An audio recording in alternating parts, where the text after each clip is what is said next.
In this episode, we are going to be talking about time management. My mastermind got together this week, and time management seemed to be the theme of our meeting. And so I'm going to share with you the things that everybody was sharing with each other that really helps them. And if you're feeling stretched way too thin and overwhelmed, you're definitely going to want to listen.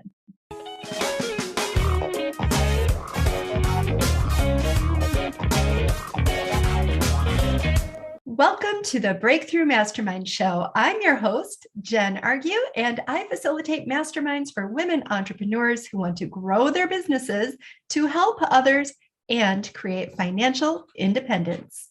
5 steps to effective time management. Time management happened to be the theme of my entrepreneur mastermind today. In the mastermind, there were confessions of, I am struggling to do it all, and feelings of barely keeping up.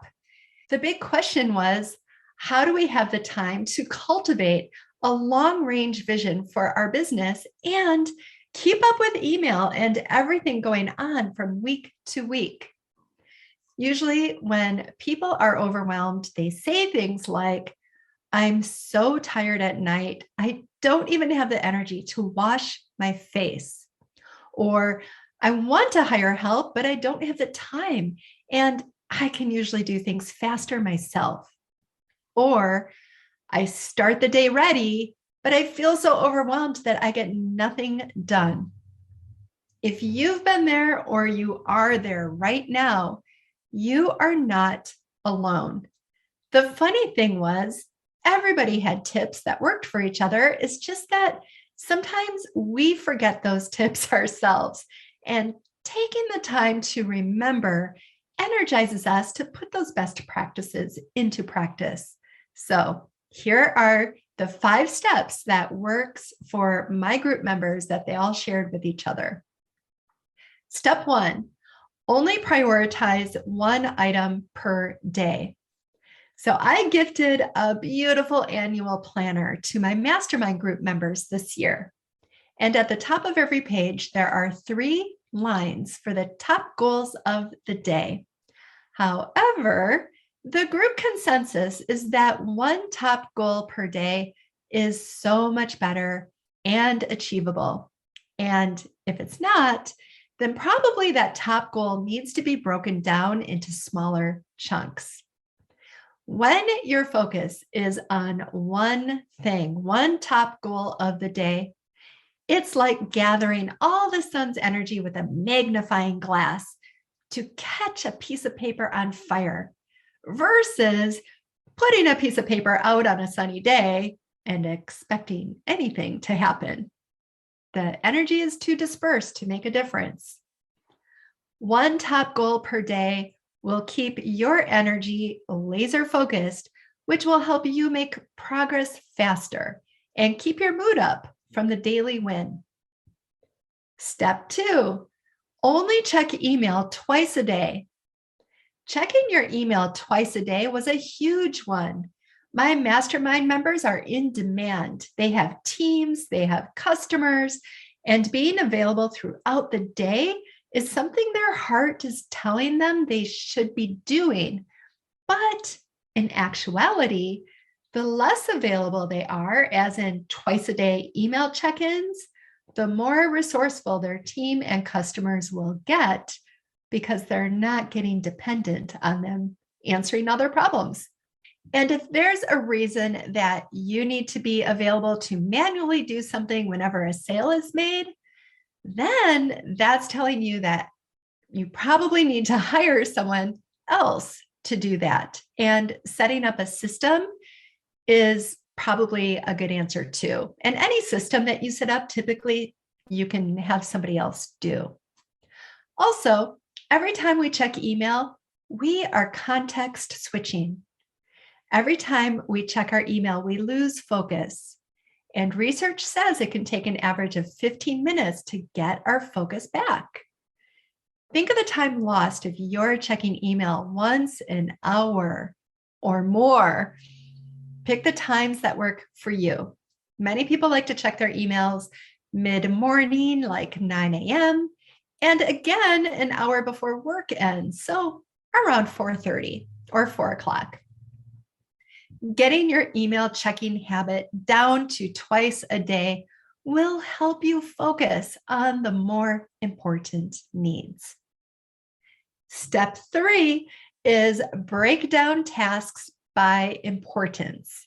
Another suggestion that was given was to take all the tasks you feel are weighing you down and put them into one of 4 categories.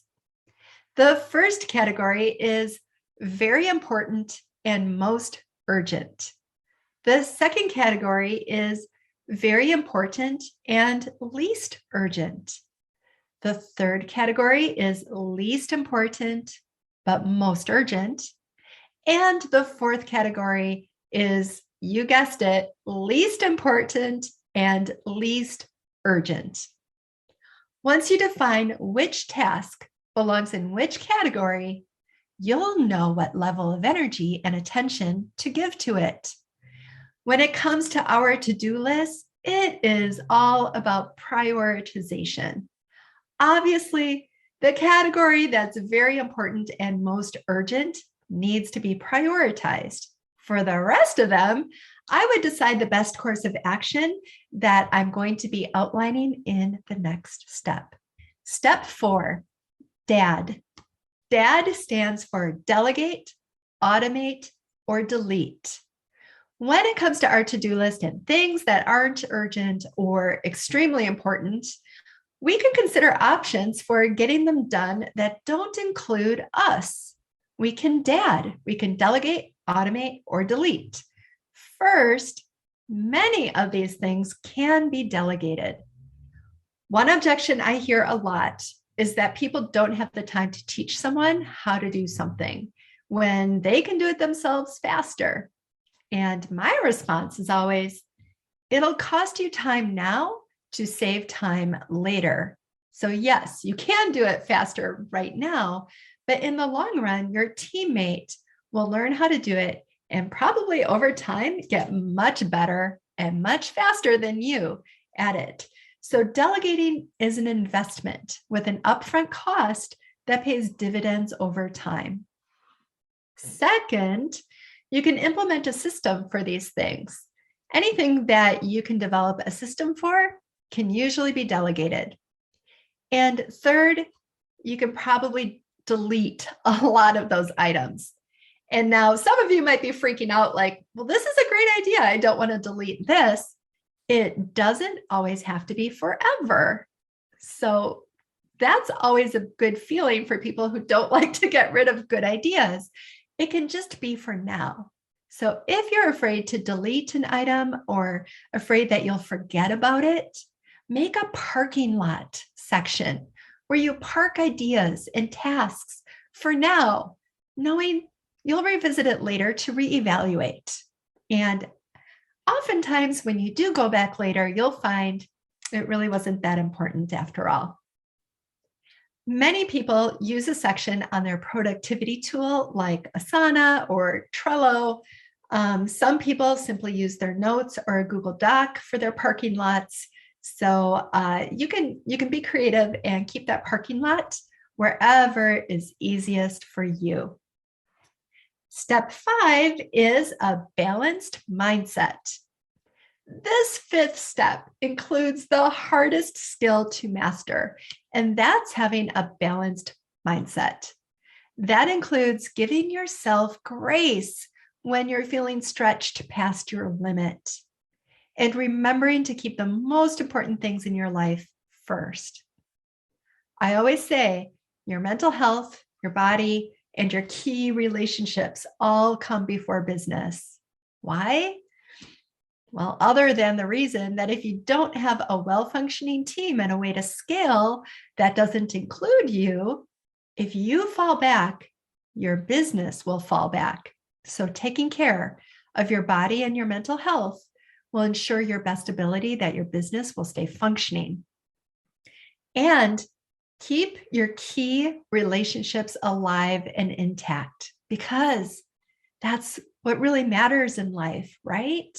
At the end of our days, if we're so lucky to live to an old age, we'll never forget the time we spent with those we love. Also, research does show that having meaningful social connections is the best stress buffering system. So we need to be there for each other.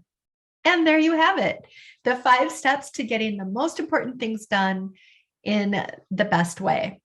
I do have a bonus tip for you. One mastermind member suggested taking regular CEO days, a day where you are unreachable and you can plot out the vision of your company. That includes no emails, no meetings, just you and whatever you need to sketch out your dreams. And if you're able to do all 6 of those things, I'd say you're winning.